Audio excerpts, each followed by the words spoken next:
नमस्कार, मैं श्रुति कुशवाहा भोपाल से 1999 से 2001 तक 2 साल 2001 के बैच से पास आउट हूँ।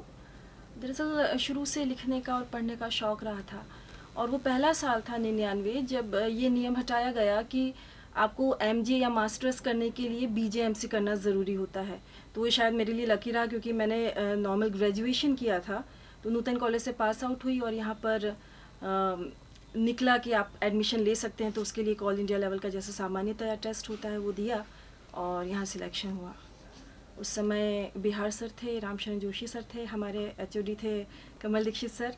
बहुत सारी सुनहरी यादें हैं। तो दरअसल जीवन की एक जो शुरुआत हुई प्रॉपर तरीके से, क्योंकि उससे पहले तो सब खेल खेल में बीत रहा था, वो यहीं से आकर हुआ। उस समय ये कैंपस नहीं था, कैंपस होता था हमारा 7 नंबर पे बीजेपी ऑफिस के बगल में, और जो मेन था वो त्रिलंगा में था। तो हम एग्ज़ाम देने वहाँ जाते थे, बाकी हमारी पढ़ाई वहीं पर हुआ करती थी 7 नंबर पर। तो 2 साल बहुत अच्छे गुजरे, बहुत कुछ सीखा डेफिनेटली, और मतलब कहिए कि करियर की नींव और जीवन की नींव भी वहीं से पड़ी। उसके बाद 2001 में पास आउट होने के बाद उस समय रीजनल चैनल्स का शुरू ही हुआ था, ईटीवी ने शुरू किया था। तो हम 2001 में पास आउट हुए और उसी वक्त ईटीवी लॉन्च हो रहा था, तो हैदराबाद चले गए। फिर वहाँ सिलेक्शन हुआ तो करीब 2 साल हैदराबाद में फिर इलेक्ट्रॉनिक मीडिया में काम किया। उसके बाद दिल्ली मूव हो गए, वहाँ पर सहारा में लगभग 6 साल तक काम किया। तो इस दौरान काफ़ी सारे हमारे जो साथी थी वो अलग अलग जगहों पर एस्टेब्लिश होते गए और हम लोग सीख रहे थे, अपने करियर में आगे बढ़ रहे थे। सहारा में दिल्ली में काम किया, फिर भोपाल आना हुआ 2 साल के लिए, यहाँ पर काम किया। फिर उसके बाद मुंबई गई तो वहाँ पर लाइव इंडिया में काम किया लगभग वही 2-2.5 साल।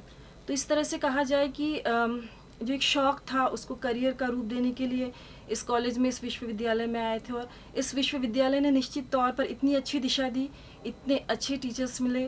पहली बार हमें पता चला कि हाँ, टीचर्स आपके मित्र भी हो सकते हैं, क्योंकि बिहार साहब थे, जोशी सर थे, दीक्षित सर थे, शुक्ला जी थे, हम लोग यूँ बघेल सर थे, राखी मैडम थी, राखी शर्मा मैडम। मैं आज भी उनसे कहती हूँ कि मैं आपको राखी तिवारी मैडम के नाम से रिकॉग्नाइज़ नहीं कर पाऊँगी, क्योंकि वे उस समय अनमैरिड थी। तो हम राखी शर्मा मैडम थी, वो अपनी लूना से आती थी, यस आई डू रिमेंबर।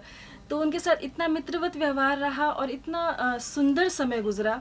आज कई साल गुजर जाने के बाद भी ये कॉलेज मेरे लिए वही है, और आज यहाँ लौटना एक तरह से स्मृतियों में वापस लौटना है।